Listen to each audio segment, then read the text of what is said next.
이제 여기 있는 채널들은 못 쓰는 형태라고 보시면 되고요.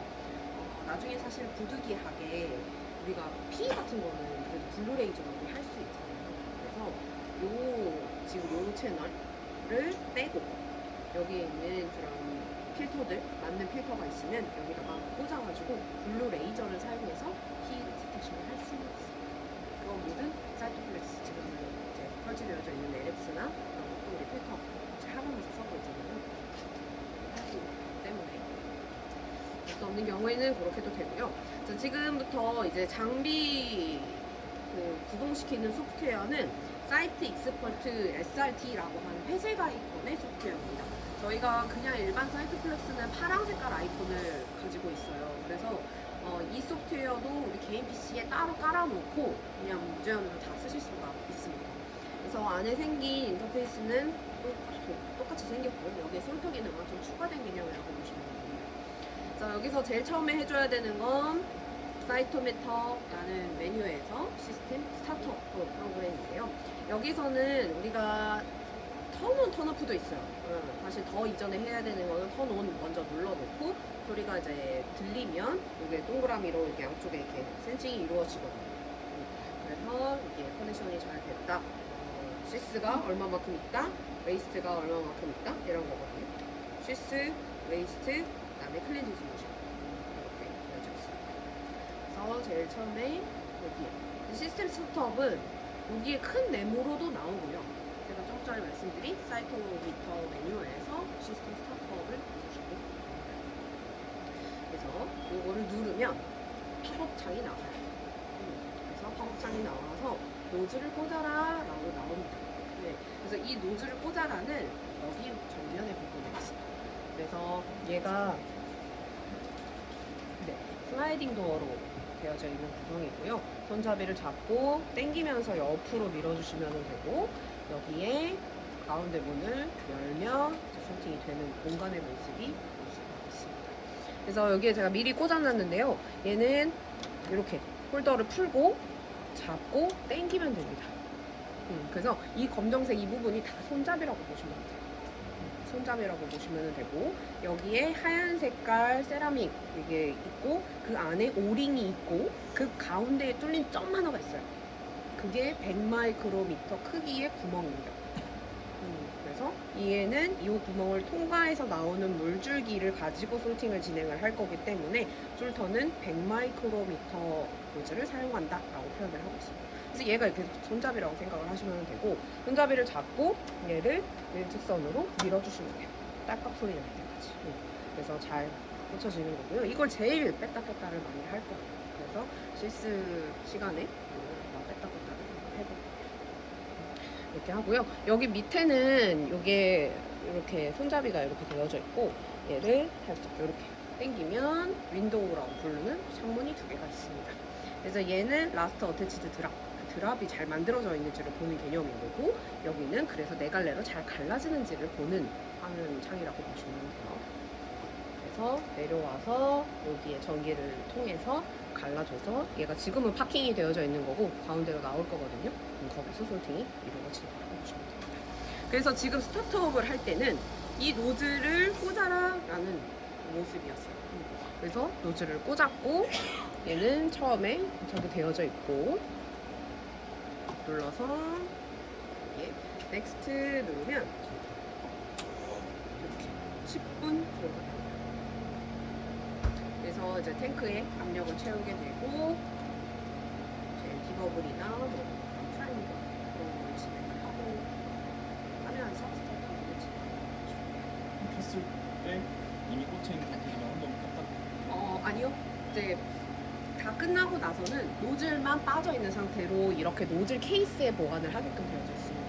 그래서 얘를 빼서 이 앞부분을 클렌징을 해주셔야 되거든요. 그래서 소니케이터가 있으면 너무 좋은데 소니케이터로 이 앞부분만 한 5초만 헹궈줘요. 5초만 씻어준 다음에 물기 탁탁 털어서 끝나고 나서는 이렇게 보관을 해놓을 거예요.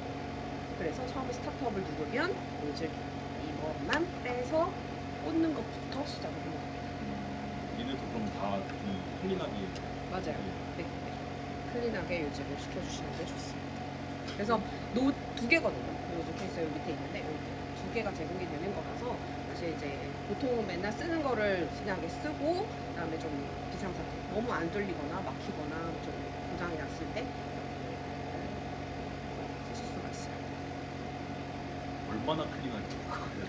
5초 페이지만 5초만 돌리고 그냥 물기만 탈탈 털어서 건조시키면 돼요. 근데 이제 막 컨테미네이션 문제 이런 거 있어서 컨텀이 크게 저 노즐에서 컨텀이 일어나지는 않고요. 저 노즐에 오히려 이 구멍에 비드나 이런 것들이 우리 모서리에 좀 껴있을 수는 있거든요. 그런 것들이 좀 말라붙어가지고 있는 건데 그게 소니케이션 한 5초에서 10초 정도 하면은 맞아요. 베스 타입 써도 되고 그러니까 이 조직 깨는 거 그런 거 말고 베스로 되어져 있는 거 쓰는 거 그냥 안경 닦기처럼 조그맣게 소니케이터 깨끗한데 맞아요. 그래서 저쪽에도 좀 약간 쓰던 게 있어서 깨끗한 비커에 안에 3차 전지를 담아서 그 안에서 살짝 하고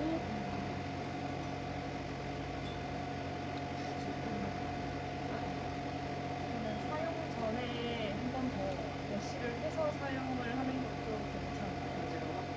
오히려 깨끗하게 해주면 좋기는 한데 단 소니케이션 물에다가 넣어서 이렇게 하는 거잖아요. 근데 그 물을 제대로 닦지 않으면 제대로 해놓지 않으면 여기가 다 흥건하게 젖어 있는 상태에서 우리가 그냥 꽂으면 여기 물이 묻어 있으니까 얘가 이렇게 해서 옆길로 셀 수가 있어요. 그래서 더 열심히 우리가 털고 닦고 했던 거거든요. 그래서 끝나고 나서 사실 바르게 건조를 말린 상태로 되어져 있는 게 좋고 그렇게 해서 건조를 했다면 사실 그 다음 날에는 그냥 써야 되는 게 낫기는 하거든요. 그래서 이제 저도 굽기 전에 한번 보는데 이쪽으로 해서 불을 붙여서 보시면 딱 동그랗게 뚫린 게 보이긴 보여요. 잘 보면 그거를 보고 또 이렇게 약간 이제 검정색이 묻어 있는 것처럼 동그란 원이 보이는 게 아니라 약간 이상한 원이 보일 때가 있거든요. 그걸 한번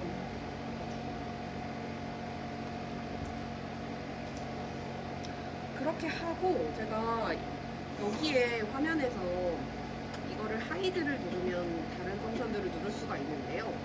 여기에 물방울문 하단에 있는 솔트 스테이터스라는 하는 거를 꼭 켜서 진행을 하시기를. 그래서 여기에 모어 디테일 이렇게 누르면은 얘가 또 화면이 커지는데 이게 지금 실시간 화면이에요. 그래서 만약에 잘 깨끗이 되어져 있는 노즐을 우리가 뽑고 진행을 했다라고 하면 얘가 이렇게 가운데로 일직선으로 나오고 있을 거고요. 조금 뭐가 구성이 꼈다라고 하면 살짝 비틀어져 있거나 아니면 되게 이렇게 입체니까 얘가 꼬여있는 꽈배기 모양처럼 나올 때가 있어요. 그럴 때가 노즐이 클렌징이 좀 덜 됐을 때 있어요. 그래서 지금은 프라임이랑 디버블이랑 이런 거를 하고 있기 때문에 물방울이 좀 흔들리는 것처럼 보이지만 여튼 검정색에 지금 뻗어있는 모양이면 근데 너무 가운데로 무조건 이거는 아니에요. 카메라랑 이게 얼라인이 되어져 있는 상태이기 때문에 그냥 가급적으로 가운데로 있으면 되고 평소에 보여주는 모습을 기억했다가 너무나 삐딱하게 이렇게 메이크업을 할 때가 항상 그리고요 여기서 이 화면에서 중요하게 봐야 될 거는 이 위치도 그렇고 여기에 있는 온도도 스위스 템퍼리처 이게 몇 도에서 시작하는지는 상관없습니다. 그냥 우리가 22도나 25, 6도 사이면은 괜찮다고 하는데 이 템퍼리처가 솔팅을 하는 동안에 1도 이상 변하면 안 됩니다. 그냥 공기 중으로 우리가 물줄기를 쏴주고 있는 거기 때문에 사실 여기 주변이 갑자기 온도가 올라가거나 아니면 습기가 너무 많아지거나 하면은 이 물줄기가 이게 나 이렇기 때문에 축 처지고 너무 추우면 올라가기도 하고 그런 식으로 하고 그런 거라서 온도를 잘 봐서 우리가 지금 셋업을 하는 그 과정의 첫 단계에 있는 건데 우리가 총 3단계로 셋업을 할 거거든요. SRT는 스타트업하고 QC하고 물방울 만든 솔트 칼리브레이션 하기 이렇게 해서 3단계로 셋업을 할 건데 그 3단계로 셋업을 했을 때의 온도를 잘 기억했다가 그 다음부터 내가 변하는 작은 위치를 해주시면 돼요. 확실히 온도랑 습도에 영향을 많이 받는 작업이에요.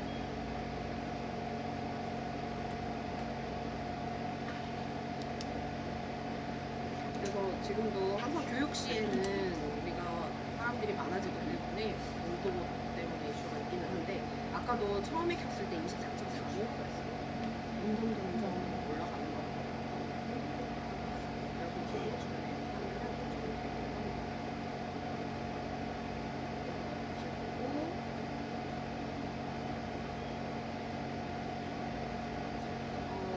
솔터의 이론들은 다 알고 계시죠?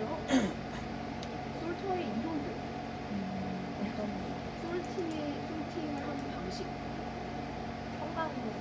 성광으로 커팅해서 하는 거가 어널리시스, 분석을 하는 플러스 유세포 분석기의 어널리시스의 이론이에요. 거기에 더 나아가서 우리가 솔팅을 하려면 분리를 해야 돼요. 분리의 원리. 차지. 차지를 어떻게 걸어준다 라고 하는 것을 그러면 기다리는 동안에 아는 원리가 붙어가지고. 여기 보면 여기까지는 알고 계신 걸 거예요. 흘려준다, 포워드 스캐터, 사이드 스캐터에서 사이즈를 본다, 형광이 익사이테이션과 에미션이 있다. 그렇게 해서 이 그림을 본다라고 하는 게 이제 어널리시스의 원리고, 어널리시스가 이 위에서 이루어집니다.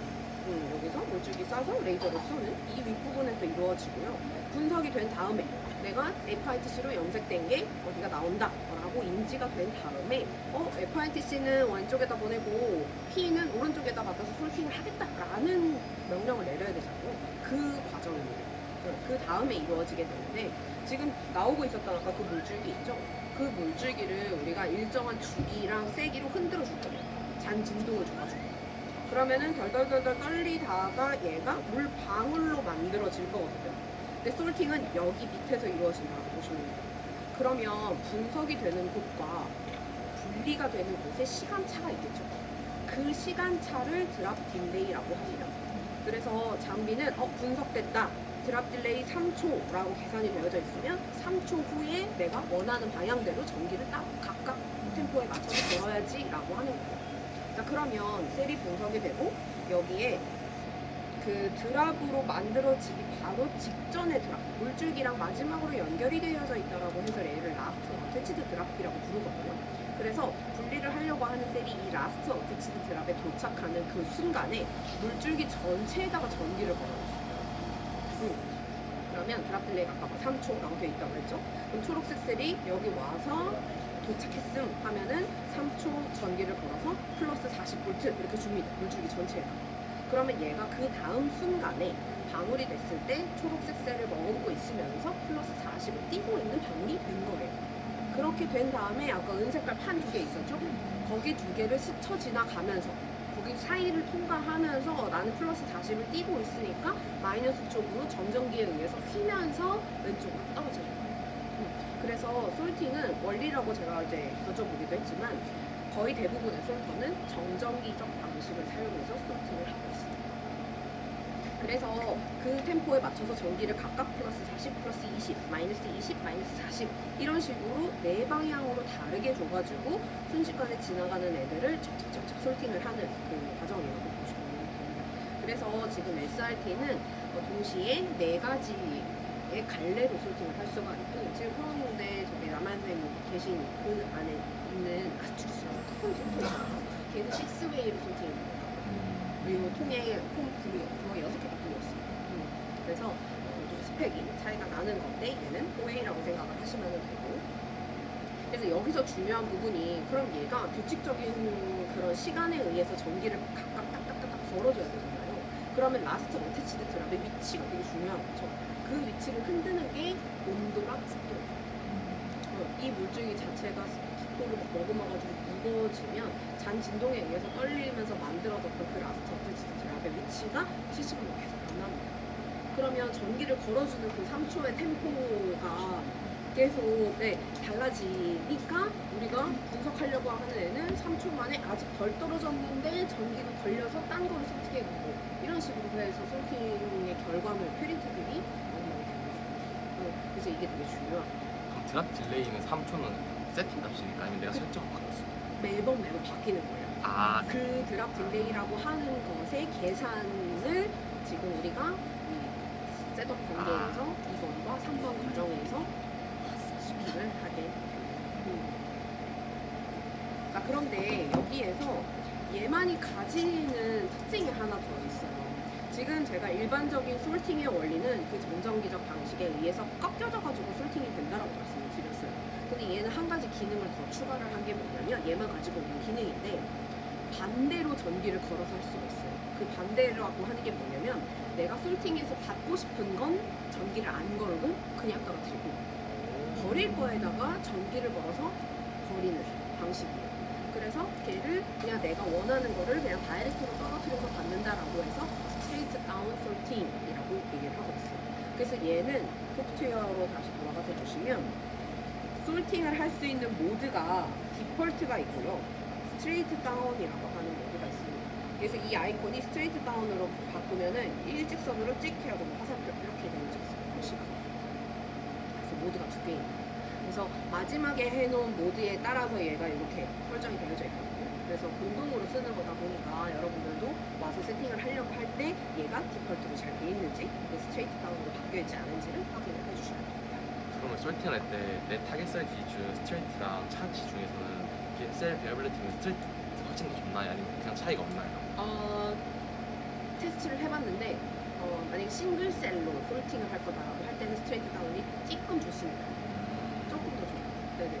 그래서 지난주에 제가 셀로 했을 때 약간 96의 플레이트, 보통 스트레이트 다운은 96의 플레이트 이상의 것에다가 솔팅할 때 쓰거든요. 96L하고 383L에다가 솔팅할 때 많이 옆으로 꺾여지면은 섞일 수가 있기 때문에 보통 그 타입에서만 할 수 있게끔 되어져 있는데 그 96L에다가 솔팅을 했을 때 만약에 베이직 모드, 그냥 이 디폴트 모드가 60%다 됐다고 하면은 스트레이트 다운에도 65%다. 이런 식으로 해서 미비하게 차이가 있습니다만 괜찮았어요. 근데 저 스트레이트 다운이 아까 383L처럼 촘촘한 거나 아니면 내 셀 자체, 솔팅을 하려고 하는 셀 자체에 약간 차지를 가지고 있는 셀을 솔팅하고 싶을 때 2중, 3중으로 솔팅이 걸릴 수가 있으니까 정해진 위치대로 안 갈까봐 그런 특정 어플리케이션에서 솔팅하고 쓰기도 합니다. 아까는 그냥 물줄이었는데 지금 아무로 바뀌었잖아요. 맞아요. 이거는 그냥 임의의 차지가 아니 그냥 임의의 차지가 그냥 잔진용에 걸려 있는 수준이고 이걸 가지고 우리가 2단계, 3단계를 진행을 하면 자기가 지금 환경에 맞춰서 다시 셋업을 해줘요. 스타트업 과정에서 안 근데 스타트업 하고 나서 지금 약간 떨림이 있는 거예요. 지금 원래 걸려 있었던. 그래서 그 떨림으로 흔드느라고 얘가 이렇게 된 거고 아마 2번, 3번 과정을 보시면은 아마 더 아실 거예요. 자, 지금 스타트업 이제 10분 기다리는 과정이 있어서 그것만 눌러놓은 거라고 보시면 됩니다. 그래서 스타트업이 끝이 났고 끝나고 나면 자동으로 QC로 넘어갈까라고 아예 메시지를 띄워줍니다. 우리가 뭐 더 누를 필요는 없어요. 그래서 yes 누르면 자동으로 QC 리포트 안으로 들어가요. QC를 할 수밖에 없습니다. 그러면 여기에서 쓰는 QC 리드는 저기랑 똑같아요.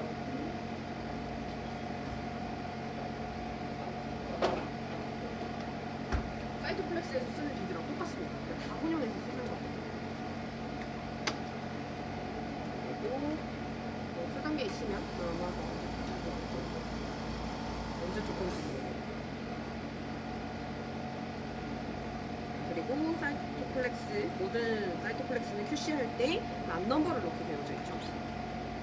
18 ASD 그래서 여기다가 문을 열고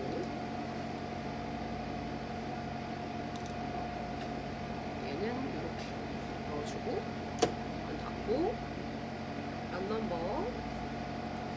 18 ASD 선택을 해주시고 스타트 눌러주면 됩니다. 그러면 QC도 안 켜지는 거예요. 지금 일반 사이토플렉스랑 SRT의 가장 큰 차이는 그 플루이딩을 생성하는 그 방식에 큰 차이가 있어요.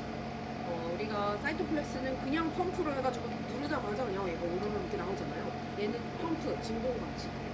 그래서 지금처럼 도어가 안으로 내려와서 샘플을 진공으로 걸고 석션해가 벡큐으로 석션해가는 과정입니다.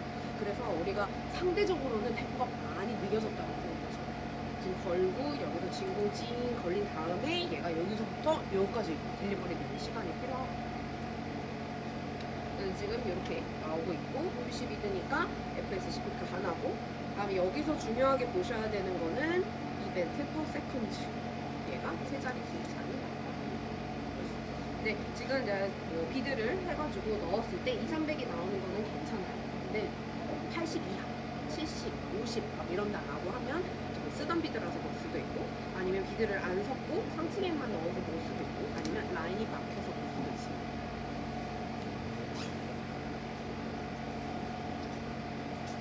그래서 새 비드를 이렇게 잘 섞어가지고 또또또 네다섯 방울만 떨어뜨려 주시면 되거든요. 그래서 그렇게 해서 넣었는데 50이다 라고 하면은 아 라인이 막혔구나. 그래서 내일 비드를 청소해 주시면 돼요. 큐시가 끝이 났어요. 딱 끝이 났습니다. 근데 큐시가 끝나면 2단계가 끝이 난 거예요. 스타트업 했고 큐시가 했어요. 그러면 여기 큐시 한 다음에 그 다음에 메시지가 떴어요. 큐시가 끝났다. 다음 솔트 칼리브레이션 넘어갈까? 라고 뜹니다. 근데 여기 큐시 레포트를 보시면 우리가 일반적으로 보던 큐시 레포트에 더 한 줄이 더 생겨 있는 걸 볼 수가 있어요. DD1 디터미네이션이라고 되어져 있습니다. 얘가 우리가 아까 계산하려고 했던 드랍 딜레이 3초 있죠? 거기에 1구간을 큐시 스텝에서 먼저 체킹을 하는 거예요.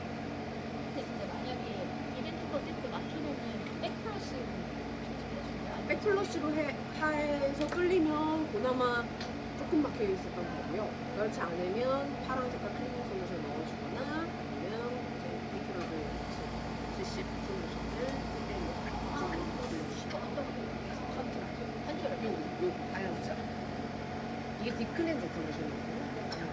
그래서 요거로 뚫거나 요거로 뚫거나 아 그냥 흘려주기만 하면 돼요. 파란색으로 하고 다시 DW 워시 하고 다시 처음부터 시작해요. 헹궈주는 과정이니까 좋기는 한데 지금처럼 큐시를 하는데 안 뚫려서 그런 과정이다라고 하면 사실 DW까지는 아니고 어차피 큐시로 밀어내기를 해가면서 계속 할 거고 저거 하고 바로 다시 푸시 해도 돼요. 네. 왜냐면 우리가 데일리 클리닝을 할 때 파란색을 하고 꼭 DW를 하라고 말씀을 드리는 이유가 파란색이 라인 안에 남아서 굳으면 얘가 유리세정제처럼 비슷한 애기 때문에 걔가 단백질로서 붙어버려요. 네. 그래서 더 끈적여지기 때문에 DW를 헹궈서 데일리 클리닝을 마무리를 하라라는 의도거든요. 그렇기 때문에 지금 중간중간에 클렌징을 하실 때는 사실 파란색만 하고 쭉쭉 샘플을 밀어내기 해도 됩니다. 그래서 그 다음 3단계를 눌러볼게요. 예스. 누르면 솔트 칼리브레이션을 하겠다라고 뜹니다. 그러면 이 솔트 칼리브레이션에서도 이제 3칸이 있는 거죠. 3가지의 과정을 진행을 하는데 여기서는 그냥 스타트 누르면 돼요. 바로 스타트를 누르면 노즐이 100마이크로고 얘를 지금 자기가 제일 예쁜 라스트 어태치블 드랍을 만들기 위해서 프리퀀시랑 앰플리튜드를 자동으로 설정하고 있어요. 움직이고 있는 실시간 모습. 이 화면으로 이게 다 계속 푸시 그런 거죠? 소르팅을 하기 위한 셋업 과정이라고 보시면 되고 지금 진행이 되고 있는 거는 큐시비드 없이 진행되고 있습니다. 큐시비드는 정말 큐시 레포팅 저거 만들 때만 써요. 좀 무슨 솔루션? 이게 시스. 아 그냥 시스 거꾸로 계속 맞춰서.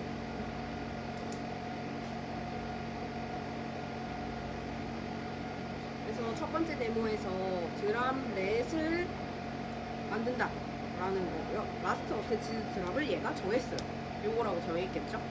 그러면 요거 프리퀀시랑 앰플리튜드 값이 고정이 됐고 그걸 가지고 네 갈래로 몇씩 플러스 30불을 줄까 플러스 40을 줄까 라고 하는 걸 결정하는 차지 볼테이지를 결정하는 거를 지금 두 번째로 하고 있고 그렇게 돼서 셋업이 다 완료가 되면 마지막 드랍 딜레이 2 구간까지를 결정해서 최종적인 드랍 딜레이를 고정시켜서 그거를 유지하게 됩니다.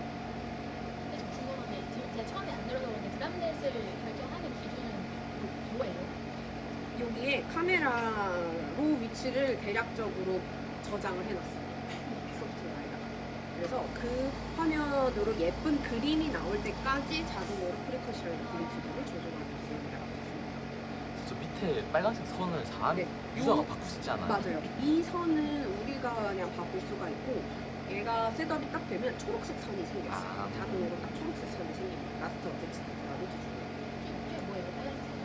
파이엇에서는 이제 우리 편의대로 어제 어디였더라라고 하는 걸 기억해 놓으려고 아. 쓰는 그러니까 그 전에 세팅했던 칼리브레이션에 대한 맞아요. 네. 전에 했던 칼리브레이션은 자동으로 옮겨지는 건 아니고 그냥 나의 고객의 편의성을 위한 기능을 마음대로 바꿀 수 있어요.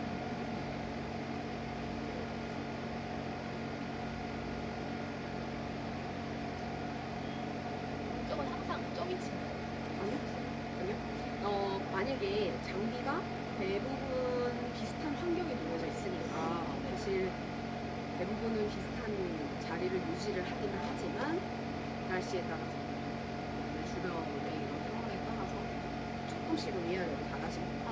근데 이제 요 근방에서 왔다리 갔다리로 한다라고 하면은 괜찮은데 너무 위에서 잡히거나 그러니까 장비가 잡는다라고 잡았는데 너무 위에서 괜찮지? 라고 나한테 해줄 때 혹은 너무 여기 밑에서 라스트 어태치드 드랍이 맞춰가지고 나 이 상태로 잡았는데 괜찮지? 라고 우리한테 보여줄 때가 있어요.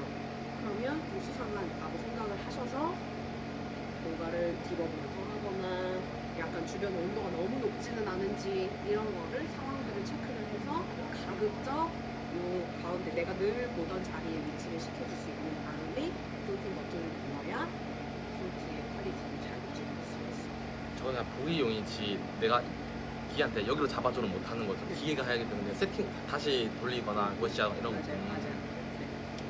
근데 그 만약에 선이 이상한 데 있으면 처음 다시 해야 돼요. 요 과정만 지금 근데 이 과정만은 다시 할 수가 있어요. 네, 할 수 있어요. 어떻게 해요? 할 수 있어요. 지금은 이제 눌려져 있으니까 다른 게 안 눌리는데 여기 보면은 하이드를 누르면 다른 거를 누를 수가 있는데 솔팅을 누르면 이 메뉴가 솔트 칼리브레이션이라는 메뉴가 있어요. 네네. 근데 요거는 종종 질문을 너무 잘해주신 게 중간에 우리가 솔팅을 하다가도 당연히 무슨 이슈가 생겨가지고 얘가 끊어질 수가 있거든요. 자기가 오토메인트를 거는데 산으로 이상하게 가 있을 때가 있어요. 그러면 우리는 다시 잡아야 될 때 저 기능 안으로 들어와서 솔트 칼리브레이션 버튼을 누르면 그때 얘가 자동으로 이렇게 딱 하고 버튼 뜨는 거예요. 그러면 그때 스타트를 눌러주시고 근데 그때 이거 비어 있을 없어도 때. 되고 네, 비어있을 때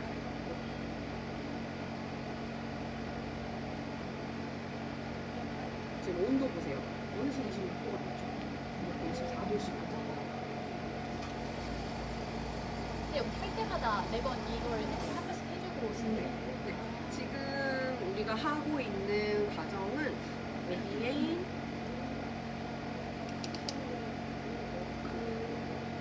불러오라고 해서 제가 이거를 만들어놨는데 장비 켜서 해야 되는 일련의 과정 중에 매일 해야 되는 이게 매일 해야 되는 거기는 하지만 1번 스타트업 10분 QC 아까 1, 2분 그다음에 솔트 칼리브레이션 여기까지를 해야 어널리시스를 하거나 솔팅을 하거나 할 수가 있습니다. 근데 이제 우리가 솔팅을 하는 날은 무조건 3단계까지 해야 하고요. 어널리시스로 이 장비에서 셋업을 해놓고 솔팅을 내일 할 수도 있잖아요. 그래서 그럴 때는 사실 요거까지는 안 해도 되죠. QC 과정만 해가지고 레이저나 디텍터가 괜찮은지만 확인을 하고 굳이 이제 라스트 어태치드나 이런 드랍까지는 안 봐도 되고 사이드 슬래시처럼 맞아요. 게이팅만 바로 할 거면은 두 번째 과정만 하면 돼요. 그럼 만약에 키스하고 나서 자동으로 넘어가잖아요. 네. 네. 너무 하면 너무 하면 돼요. 그 게이팅 하는 대로 넘어가요. 게이팅 하는 대로 넘어가지는 않는데 파일에 들어가서 우리가 오픈 익스페리먼트나 아니면 뉴 익스페리먼트를 만들면 돼요. 아, 네네.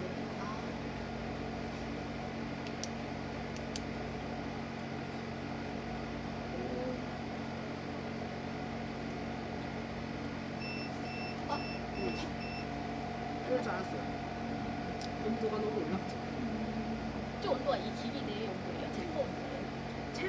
이게 템퍼리처 온도계가 이쪽에 있거든요. 이쪽에 있어서 너무 많이 올라가긴 했어요. 2도 이상이 올라갔잖아요. 0.6도도 아니고. 24도? 보통 22, 3도, 아이고, 22, 3도부터 해가지고, 3도부터 해가지고 진행을 하기는 하는데, 이제 온도의 시작, 지금 솔트 칼리브레이션 해가지고 셋업을 해놓는 거기가 시작점이라고 생각해요. 그 셋업을 하고, 그게 이제 26도였다라고 하면 26도 계속 가야 돼요. 22도였다라고 하면 22도로 가야 되는데, 셋업을 지금 하는 중간에 뭐 올라갔다든지 아니면 지금 셋업을 하고 나서 22도로 시작했는데 23, 4, 5도로 올라간다든지 하면은 얘가 메시지를 받아요. 근데 기가 작동하는데 당연히 온도가 올라가잖아요. 아니, 주변의 온도가 이제 정말 사람이 많아지거나 아니면 컴퓨터가 열이 막 좀 나거나 그러지 않는 이상은 잘 안 죽어요. 죽어요. 그냥 아마 혼자든 있거나 아니면 한두 명이서만 있으면 되고 아니면 근데 만약에 올라간다라고 하면 에어컨 켜야 돼요. 에어컨 켜서 좀 더 빠방하게 하든지 주변에 온도를 바꿔줘야 돼요. 솔터는 무조건 온도랑 습도가 너무 중요해요. 이렇게 되면 기다려야 되나요? 아니면 아니, 조치를 취해야죠. 만약에 그러니까 지금은 일단 사용법이나 그런 거를 좀 말씀을 드리고 이제 샘플을 할 때는 다시 한번 보정을 확인을 할 건데 아니면은 뭐 26도로 시작해가지고 26도로 이게 온도가 유지가 된다라고 하면은 약중 26도로 하거나 그래서 뭐 에어컨을 조금 더 낮추거나 아니면은 우리는 지금 QC까지는 다 끝난 상태이기 때문에 여기에 있는 솔트 칼리브레이션 이 마지막 작업만 하면 되거든요. 다시. 다시 요것만 하면 되는 거예요. 그래서 주변에 뭐 온도나 이런 게 좀 됐다 아니면 나는 지금 잘 모르겠는데 26도로 좀 하겠다라고 하면 다시 한번 눌러가지고 26도로 얘가 낮아지는지를 해보고 자기가 허용할 수 있는 범위 안에 들어오면 그걸로 하는 거예요. 방금 실패한 이유는 내가 하는 와중에 24에서 26도로 가가지고 그런 거지. 이미 26도를 맞춰주고 그 위로 온도 유지될 것 같으면 지금 다시 돌려야 된다고 했어요. 얘가 다시 잡고 뭐하고 이제 프리컷이랑 앰플리드로 만들어놨잖아요. 근데 점점 온도가 올라가니까 얘가 이렇게 처지는 거예요. 그래서 드랍 딜레이랑 사이드 스트림을 하려고 하는데 온도가 올라갔으니까 뭔가가 이제 전기가 좀 잘 안 걸려요. 그런 내려가는 문제죠. 에어컨 틀고 떨어지는 걸 보고 그냥 그래서 주변이 좀 안정화가 된 상태로 하면 되는데 근데 이게 지금 이런 케이스는 보통 우리 교육시에 흔하게 많이 보여요. 걔는 막 얘기를 하고 막 해서 온도가 잘 올라가더라고요. 그래서 좀 똑같이 이제 생각하시는 방법대로 만들어서 빠방하게 낮추면 또 내려가면서 또 이렇게 할 수 있는 이유고 근데 내려가는 건 내려가야지. 내려가도 생겨요. 내려가도 진짜요? 생겨요. 내려가도 생겨요. 그래서 일단은 사용법과 이제 그럴 수 있겠구나라고 하는 거를 인지를 해놓고 우리가 뭐 얘만 하면서 기다리면서 시간을 허비할 필요는 없으니까 일단은 기능적인 거는 한 바퀴를 쭉 돌고 수습하면서 더 자세한 것들을 해드리도록 하겠습니다. 이게 온도의 미니멈 맥시멈 인지가 있기는 있어요. 막 18도 아니면 막 28도 막 그렇고. 그러니까 28도는 너무 요 밑에서 막 이하로 잡고 있고 아무리 프링컷이랑 당겨도 물방 라스트 어트지스가 위로 안 올라가고 막 18도, 19도 되면은 너무 위에서 잡혀요. 수축이. 그런 범위가 있기는 해요. 장비 자체가. 일단은 요거는 좀 이따 한 번 더 누르면 될 것 같기는 해요. 푸시나 이런 것들이 상황이 많이 적혀지는 거라서. 예를 들면 이제 뒤에는 그 사이드 플래스 사용법이랑 똑같다고 보시면 됩니다. 여기서 파일에서 우리가 컴펜이 필요하면 뉴 컴펜세이션으로 갈 거고 아니면 이제 원 컬러, 투 컬러다라고 하면 디스플레이지만 들어가는 거죠. 그리고 오늘 가져와 주시는 그 컬러감 GFP, PI, 뭐 APC 뭐 이런 식으로 되는 거고 하지만 얘네들의 오토 컴펜을 잡아야 되는 만큼의 그건 아니에요. 여러분들도 다 그냥 텔라 보시면서 저는 할 수가 있어서 여기 스펠링먼트로 보면서 여기 익숙한 플라스틱을 찾으면 될 것 같습니다. 근데 오토 컴펜을 잡으면 한번 몇 개까지 할 수 있어요? 형광이요? 10개. 그거 다 오토 컴펜 한꺼번에 잡을 수 있어요? 네. 보여드릴까요? 한번 하는 방법을. 신기한데요? 파일에서 네. 만약에 new compensation 이렇게 네. 돼 있어요. 그러면 이름을 뭐 오늘 날짜로 되어져 있는 거 세이브 누르면 여기서 내가 준비한 싱글 컬러가 뭐다라고 하는 거를 선택을 해주시면 돼요. 언스테인이 셋 있죠? 셋 있고 그 다음에 비드 아니고 FIDC, GFP 싱글 네. 그 다음에 여기는 C7 APC 싱글 네. 그 다음에 뒤쪽에 Y쪽에 들어가서 PI 네. 네, 이거는 이렇게 해가지고 세 개를 싱글이 있다라고 하면은 OK를 누르잖아요. 그림을 다 알아서 그려주고 우리는 누구의 싱글이다라고 하는 것만 장비한테 알려주면 됩니다. 그걸 가지고 얘가 가지고 있는 10개의 채널을 모두 컴펜을 잡아줍니다. 그러면 PI가 원래 제가 알기로는 5 레이저면 여러 개로 가능한 걸로 알고 다 있는데 가능해요. V610이 가장 레코멘드하는 겁니다 혹시? 제가 V610을 몰랐나요? 제가 좀 그러네. 맞아요. V610 아니고, 그치. 이거 Y가 아니구나. 이걸로 해야겠다. 맞아요. 옐로우 레이저라고 생각했어요. V650 블루 레이저 쪽의 채널을 선택을 해주시면 됩니다. 그래서 여기에 오케이를 누르면 셋업이 하나 바뀌고, 여기에 얘가 이제 챔버가 내려와 있는 거잖아요. 진공이 걸려서 내려와 있는 거기 때문에 뺄 때는 언로드라는 버튼을 눌러가지고 뚜껑을 먼저 열어줘야 돼요. 근데 뚜껑을 열어주는데 앞에 문이 하나 더 있거든요. 그죠? 이게 안전문이에요. 그래서 열거나 뭐 내려오거나 하는 도중에 문을 열면은 이제 안전상의 이유 작동이 멈추거나 그래서 다 올라가고 나서 문을 열어주시면 돼요. 언스테인리 샘플 하나 먼저 돌려보고요. 혹시 이게 안 닫혔을 때도 이게 내려오지 안 않죠? 내려가요. 네. 근데 저 근데 필터 여기 사려고 필터를 안 했어요. 네. 여기서 하면 되나요? 네. 저 파이프사 갖고 왔는데 팁이 있나요?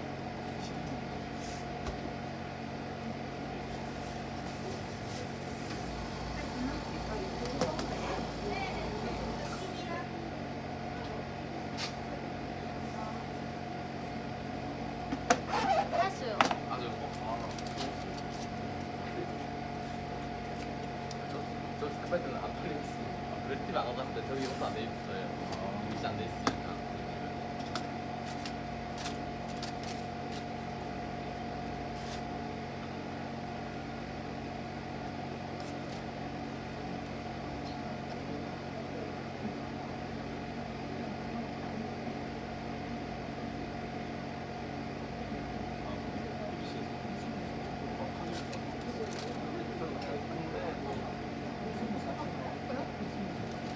그 APC랑 PI랑 G에 붙이는 거. G에 붙이는 거.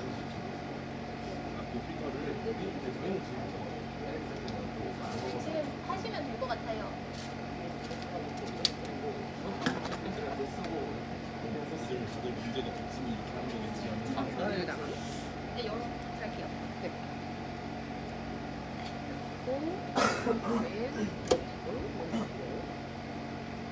런 눌러보겠습니다. 런.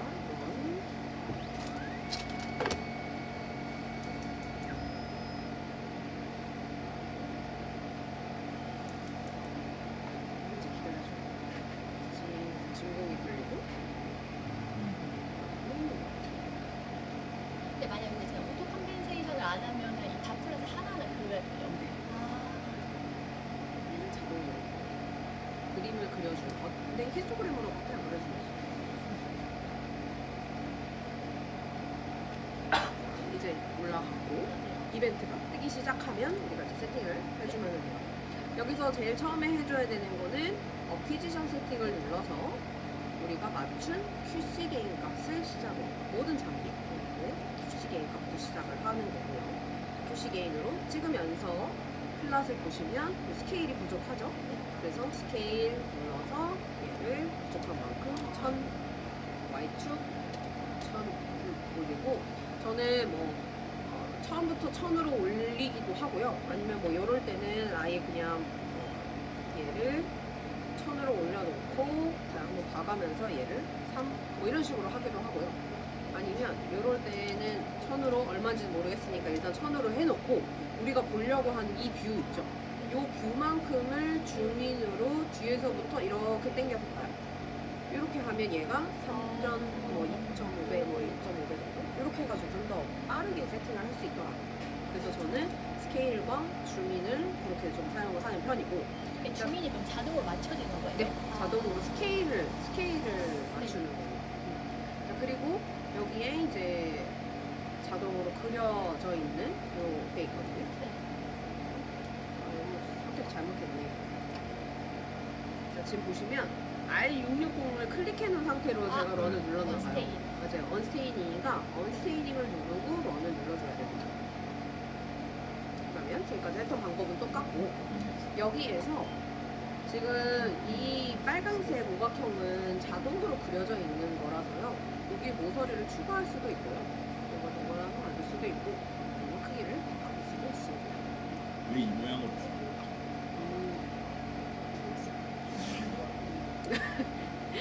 그리고 여기에 보면 50%밖에 안 돼요. 그죠? 이게 50%인 이유는 어퀴지션 세팅을 눌렀을 때 나왔던 이 개인 옆에 스레시홀드가 있어요. 스레시홀드가 사이토플렉스는 자동으로 오토매틱으로 되어져 있거든요. SRT는 매뉴얼리 기본 설정입니다.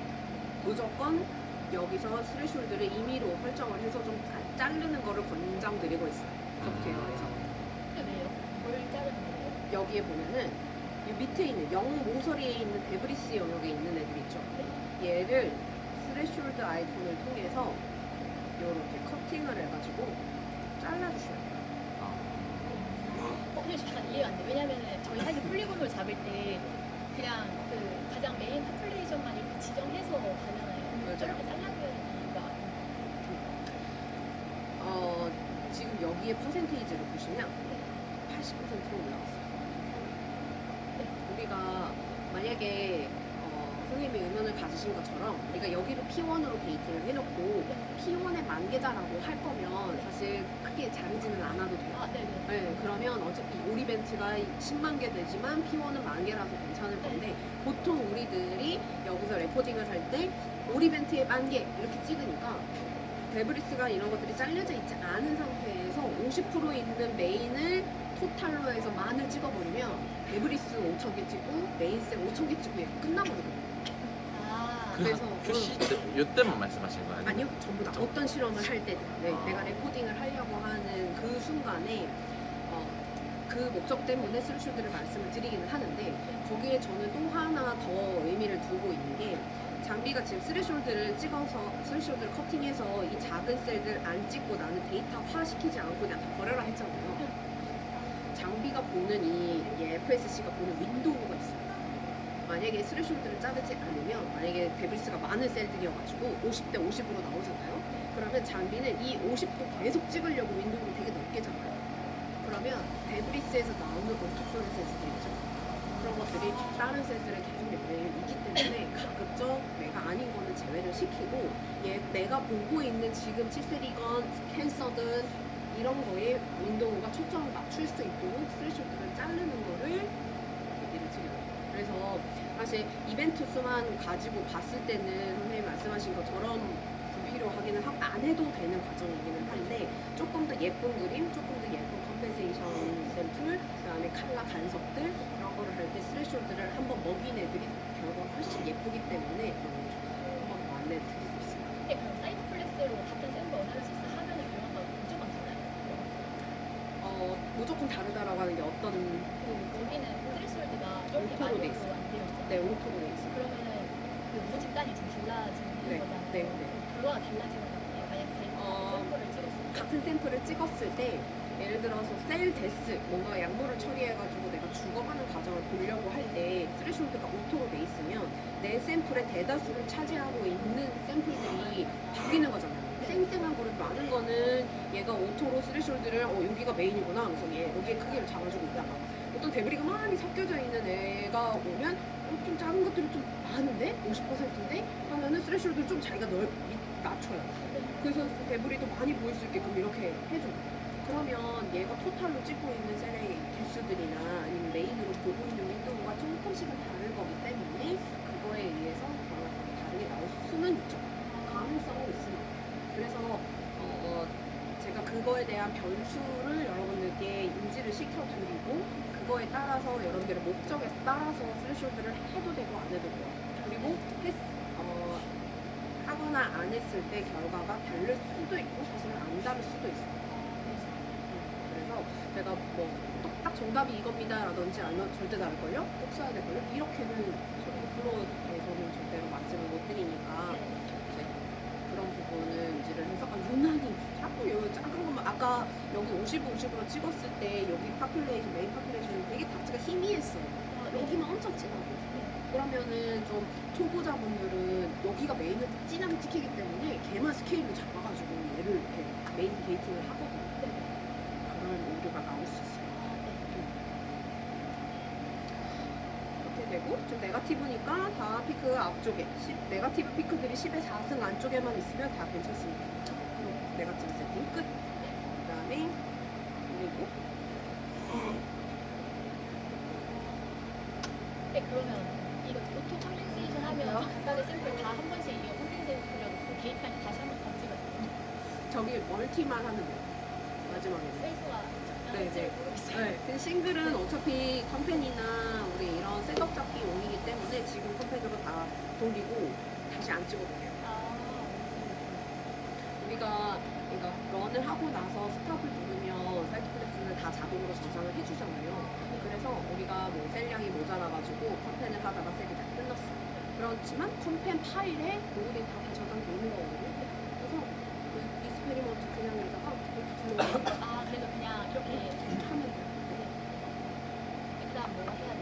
아무거나 손에 잡히는 거 먼저 주시면 돼요. 아, 맞아. GP? 집이 있는 거예요? 네.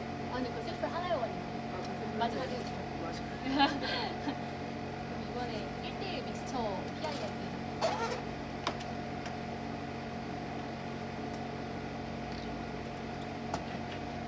이게 PI 싱글인 거죠? 네? PI 싱글인 거죠? 네, PI 싱글이에요. 그거를 준비하고 그 자리에서 넣는 거 상관없어요? 잘 다시 한번 봐요. PI는 원래 그 자리에서 넣는 걸 리커멘드 하잖아요. 보통 답이랑 PI는 그렇게 하는데 시간적으로나 아니면 이미 다 염색이 다 해주셔가지고 이렇게 제가 그래서 아무래도 걱정돼서 맞아요. 카탈로그 좀 봤거든요. 근데 4시간까지는 괜찮다고 아, 나와있는 거예요. 맞아요. PI는. 답기는 잘 모르겠어요. 답기는 너무 잘 조금 해가지고 잘 들어가니까 이게 하는데 PI는 모레킬이 커서 그래서 딴 얘기인 건데 그러면 만약에 내가 LX로 셀 베이스를 보고 자 한다면 오토를 끄고 보는 게 낫나요? 그래도 오토 키는 게 낫나요? 셀데스 할 때 근데 그때도 사실 저는 요새는 매뉴얼 스레셜드를 조금 더 선호하는 편이에요. 네, 오히려 날아갈 수도 있거든요. 셀데스를 해야 되면 에이퍼토나 이런 거를 할 때 앞에가 또 너무 잘릴 수도 있어요. 그래서 차라리 내가 보려고 하는 파플레이션이 좀 모양을 해서 찌끔 데빌리 살려놓고 제 그 에이퍼토 시스 나오는 only 에이퍼토나 이런 것들을 파플레이션 좀 살릴 수 있게 매뉴얼을 조정하는 편입니다. 그래서 어렵지 않나요? 근데 그렇게 하면. 저는 일단은 저는 그냥 즉석 스트레스를 아직 손달 안 건드려오거든요. 그냥 오토로 지켜하는데. 터지는 거. 그 사이즈가 달라져서 한번 테스트를 해보세요. 괜찮을 수도 지금 그냥 오토로 사용하는데 문제가 없으면 굳이 머리 아프게 안 건드려도 되기는 하고.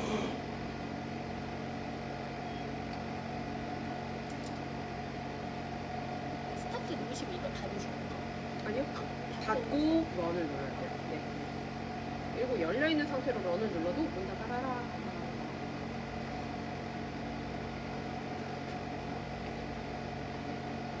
그러면 확실히 몰폴로지가 조금 위로 올라가서 이렇게 나왔으니까 얘는 Y축만 요거 표 보면서 이렇게 뭐한 35 정도 이렇게 올릴 거예요. 예를 들어서 Y축만. 그래서 죽은 거 포함해도 되고 안 해도 되고. 그러니까 얘 하면은 요 피크가 올라가겠죠.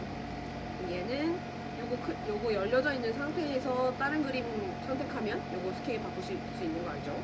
X축 이렇게 당겨주고 요거 파란 색깔 PIM 부분에 선택 해주고 얘도 뭐 2만 개 찍었네요. 이렇게 주고 아, 이거 잘 달리네. 그리고 조금 더 올라가도 될 것 같아요. 그러면은 요거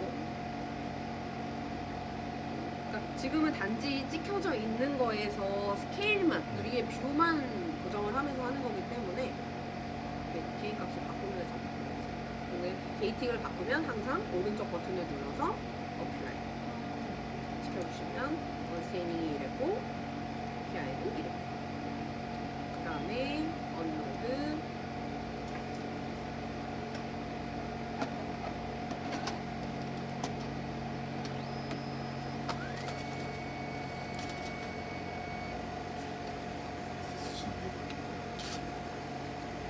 지금 이 셀- 섞었어요 셀을 죽은 셀을 맞죠. 아 깜짝아.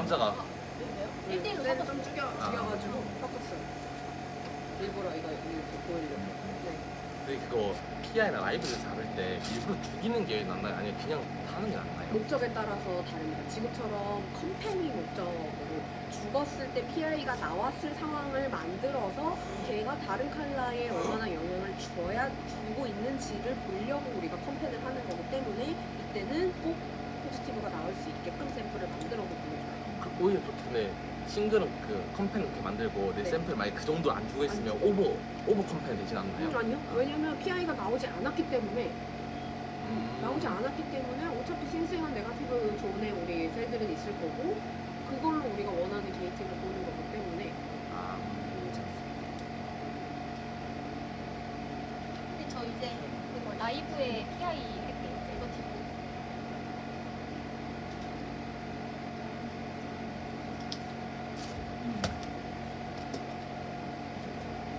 로드 한거 했어요. 라이브에 네거티브니까 GFP만이라는 거죠. 아니요. 이거는 APC만? 네네. 아니요. 아무것도 없는 거. APC만이요? APC만은 마지막 센터. 그러니까 APC는 그 GFP랑 APC랑 PI 같이 있는 애만 있어요. 걔만 있어요. 네. 그러면 GFP 싱글은요? 지금 싱글 없어요. 없어요. 네. 네. 그러면 지금과 같은 네. 과정에서는 지금 이거는 아니고 아 네. 우리는 지금 상황에서는 GFP 싱글과 APC 싱글이 없는 거기 때문에 맞아요. 오토 컴펜세이션에서는 더 이상 할 수 있는 게 없어요. 아 네네. 그죠? 지금 얘의 싱글이다라고 하는 얘가 다른 채널에 지금 이만큼 겹쳐 있으니까 얘를 보정으로 빼주겠다라고 하는 작업을 하는 거기 때문에 네. GFP랑 APC가 없으면 진행이 되지 않아요. 어, 근데 일단은 뭐 없는 대로 일단은 데이터가 있어야 될 것 같긴 한데 여튼 이제 얘를 파란색으로 각각을 지정한 다음에 여기 있는 제일 앞에 있는 아이콘 있죠? 얘를 누르는 거예요. 얘를 누르면 컴펜세이션 칼큘레이션이 돼가지고 요만큼의 숫자들이 보정이 됐습니다.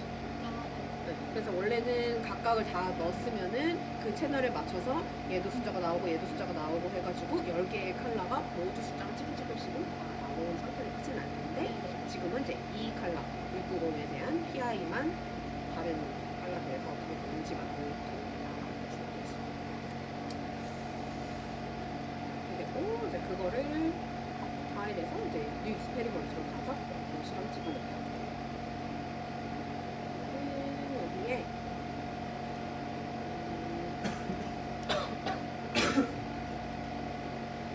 아까 휴대 폴더 하나 만드시고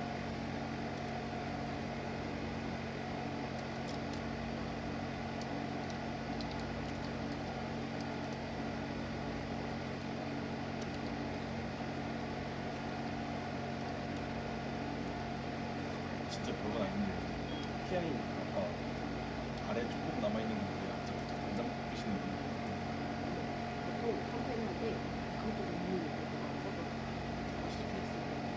저 파란 색깔 방법을 어떻게 잡았을 때 컴페니 잘 나오는지에 대한 논문을 봤어요. 이게 7월 1일 거 저장 안 했죠. 잠깐 더 말씀드리자면 여기 있잖아요. 이 파란 색깔. 얘를 이렇게 뒤쪽에 밝은 부분만 했을 때 그리고 피크가 이렇게 있을 때 그리고 네거티브가 여기니까 여기서부터 했을 때 네, 컴펜이 조금씩 수치가 다릅니다. 네. 그래서 오버 컴펜세이션 아까 선생님이 걱정했었던 거 있죠. 그런 게 이렇게 많이 이 영역을 잡고 하면 조금이나마 내 보는 실험에서 PI가 조금만 염색이 된 얘네들도 과하게 빼는 거예요. 그래서 내 멀티 샘플에서 오버 컴펜세이션 될 가능성이 높아지고요. 그래서 제일 예쁜 거는 사실 진짜 포지티브인 걸로 인지가 되는 이 뒷부분이죠. 그걸로 했을 때 컴펜이 제일 예쁘대요. 그래서 얘를 이렇게 애매하게 했을 때도 살짝 그 경계에서 이렇게 있고요. 얘를 너무 막 이렇게 걱정만 한다라고 하면 또 잘 안 되고 그래서 이 정도. 이 정도는 아무튼 이 정도는 그 정도까지- 사실 요거는 아. 상관없어요. 네, 얘는 명확하게 지금 커브가 정확하게 나오고 있기 때문에 괜찮은데 우리가 이제 조금 숄더 형태로 나오는 것들이나 아니면 애매하게 나오는 것들이 있어요. 근데 그런 것들도 사실 가운데 거는 안 꼈을 때가 컨텐츠 하더라고요. 그 결과에서 그랬습니다. 그래서 다시 최근에 만들어 놓은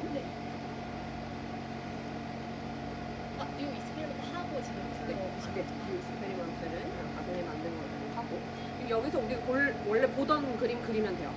뭐 아, 네. FSC, SSC, 뭐 싱글렛, 그다음 우리가 보려고 하는 PI 데드 걸러주고 뭐 더블 칼라 보고 그러면은 싱글렛은 뭘로 보세요? 위스로 보세요? 아니면 뭐 아, A랑 F, 저식을 FSC A랑 FSC H. FSCA 화이트 칸에서 FSC 화이트 그다음에 여기에 PI 그다음에 하나는 GFP 이거. 하나는 ABC 이렇게 하는 이유가 있나요? 이건 싱글 컬러인데 닷플랫으로 보려고 네, 근데 SSC를 Y축으로 놓는 이유가 있나요? 보통 칼라 데드셀로 할 때 얘를 많이 보고요. 꼭 정해져 있지는 않습니다. 우리가 SSC를 여기서부터 되고 오기 때문에 그 위치가 많이 변하지 않는 선에서 이렇게 보는 거예요. 여기를 그냥 FSC로 만든다든지 하면 우리가 만약에 예를 들어서 가로축에 넙대대하게 이렇게 돼 있으면 얘를 FSC를 여기 데리고 오는 순간 이렇게 또 반대로 이렇게 세워져요. 그러면은 인플레이션 모양이 얘를 X축으로 놓는 거잖아요. 이걸 FSC로 놓고 여기를 저기로 PI로 상관없어요. 네. 그러면은 이게 또 같은 개념인 거죠. FSC 여기에 보던 플랫 그대로 이게 나오니까 위치가 이렇게 해서 위아래로 커팅하시는 경우라면 이렇게 보면 됩니다. 그러면 지금 이제 첫 번째 샘플을 한번 먹어볼게요. 원스테이. 네.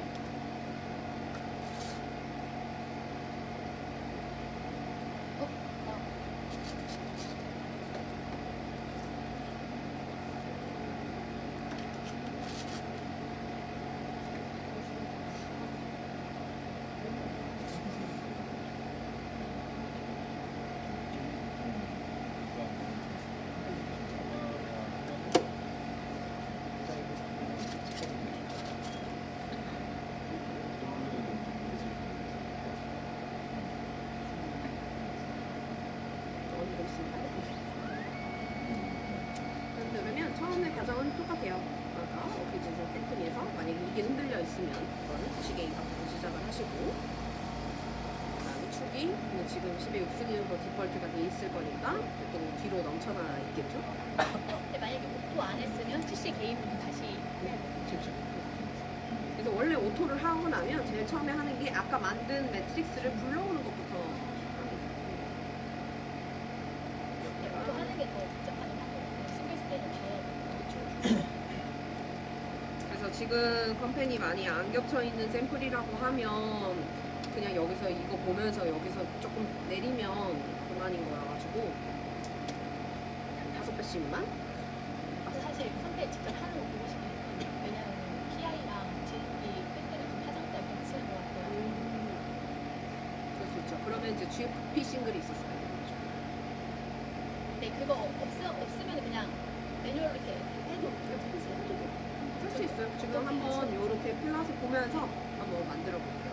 자 그러면 FSC, SSC에서 지금 한 거는 푸시 게인으로 시작을 하면서 스트레스홀더 아직 안 만졌고 여기에 플라 프로퍼티만 해서 5배를 올렸습니다. 그러면 여기에 지금 이렇게 있고 지금 보면은 아까 50%였던 것처럼 얘가 되게 진해요.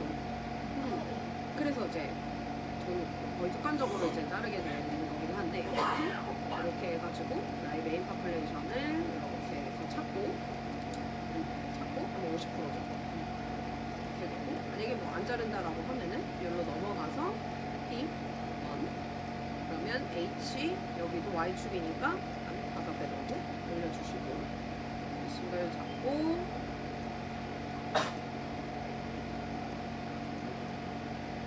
근데 왜 아까 오토 컨텐츠에서 할 때처럼 트레시홀드 이건 왜 적용 안 하는 거예요? 지금 선생님이 안 하신 것도 궁금해요. 아, 감사합니다.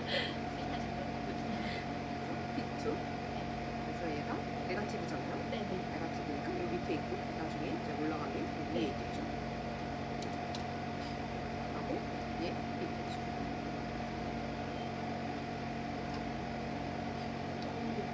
그래서 네가티브 그러면 이제 나중에 우리가 여기니까 만약에 요 밑에 부분은 필요 없다라고 하면은 여기도 스케일 다 이제 스케일만 만지는 거예요.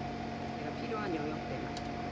근데 그건 만약 스케일을 바꾸면 다시 또 어플라이 투 얼투 해야 아니요, 돼요? 아니요, 안 하죠. 이게 보기 위한 그냥 맞아요. 그 수치인 거죠. 네, 단순하게 보기.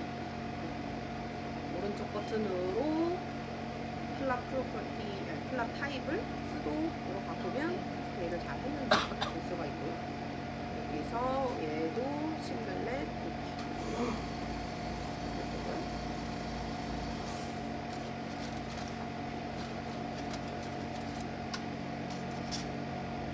위에 치킨에도 스트레칭 때문에 위에요. 위에는 그냥 정말 큰 거, 제일 큰 거. 네. 아, 스트레칭라는 게 스쇼드는 밑에. 셀 크기에 어떤 식으로 스트레칭? 사실 이게 스레숄드가 크기로도 되고요. 형광으로도 돼요. 여기에 저희가 이론 PT에는 보통 그림을 같이 그려놓는데 여기에는 네, 없네요.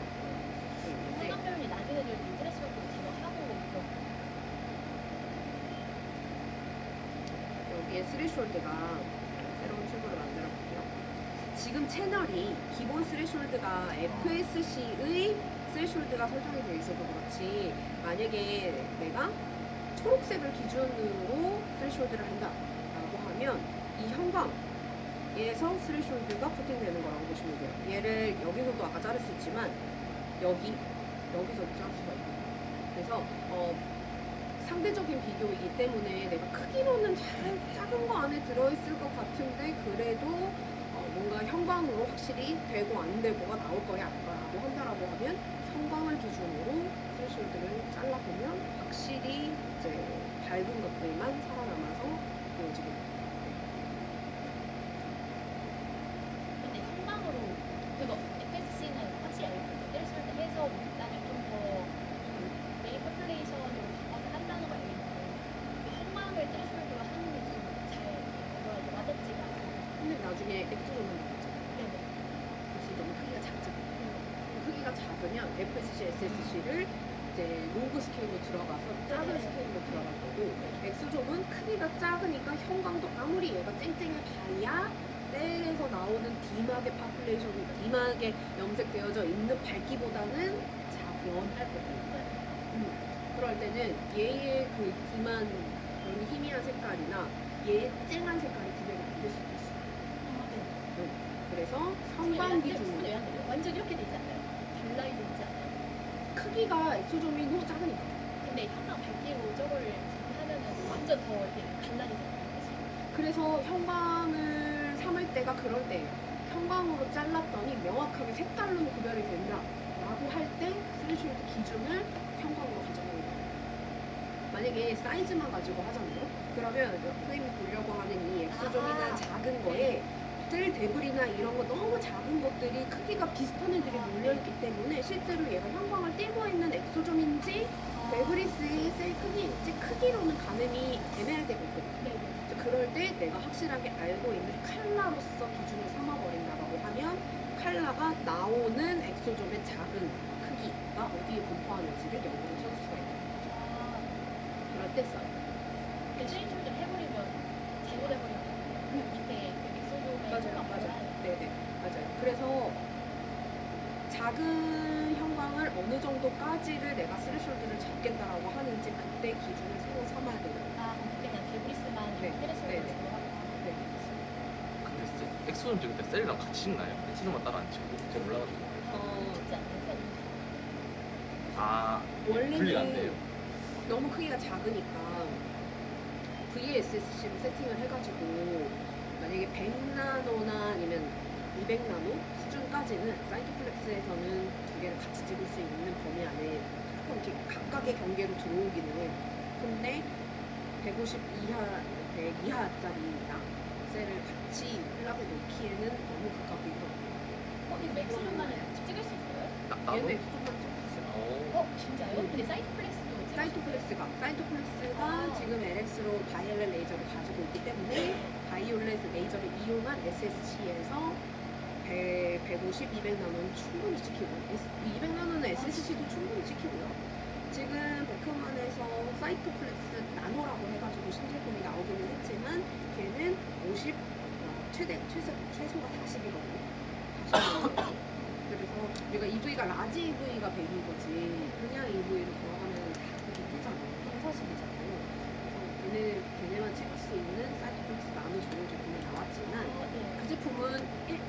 1마이크로 1마이크로 셀을 못 찍습니다. 근데 만약 그렇게 하면 저 XOH 게이트가 어떻게 해야 돼요? 다 로그로 현방으로 올려요. 해요. 로그. 아니 그 이거 FSC, SSC를 못 하냐고. FSC, SSC를 로그 스케일로 바꿔서 이 SSC를 VSSC로 바꿔주시면은 조금 구별이 됩니다. 그러니까 FSC 그대로 하고 S가 그래놀리티가 적으니까 그래놀리티가 사실 SSC가 우리가 그냥 일반으로 볼 때는 그래놀리티를 잘 볼 수 있는 거긴 하지만 SSC는 정말로 레이저가 셀을 맞고 옆으로 사방팔방으로 퍼지는 스캐터링 되는 값을 찍기 위한 거거든요. 그래서 작은 사이즈들을 볼 때 큰 사이즈들은 그래놀리티까지 같이 보니까 SSC를 그래놀리티를 본다라고 표현을 하지만 작은 사이즈들은 사실 그 크기에 의해서도 상관이 되는 거기 때문에 SSC를 가지고도 작은 파티클은 사이즈 구별이 돼요. 근데 그 다음에 그러면 시글렛도 하나요? 그죠? 아, 그죠? 그래요? 봐요. 네, 똑같아요. 이 싱글렛을 보는 거는 우리가 같은 FSC 파라미터에서 데이터를 환산하는 데 있어서 사용하는 이 꼬리를 바꿔서 체크하는 거잖아요. A랑 H. 네. 이 생겨져 있는 펄스에 대한 데이터 전환된 그 값을 A, H, with 그 세 개 중에 파라미터 값을 가지고 싱글렛을 우리가 활용하는 거거든요. 그렇기 때문에 작은 파티클을 하더라도 SSC에 AH, SSC에 WH 이런 거를 써요.